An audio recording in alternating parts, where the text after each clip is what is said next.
Maligayang pagbabalik mga brad, Wilkie TV po. Kung hiningal si Casimero nung sa huling laban niya kontra kay Uguni, ito si Wonderboy mas hiningal ito.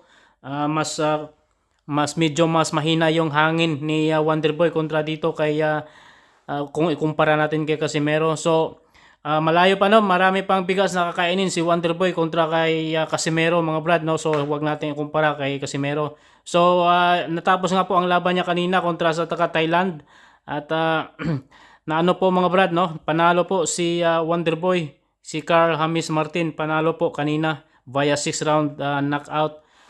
Isang kinakabahan tayo kanina mga brad no, kasi yung nagiging laban niya sumabay po si Martin kanina no, at kinakabahan tayo baka makatama yung taga Thailand ng napakasolidong suntok or makachamba. So panalo po si Wonderboy mga brad sa laban.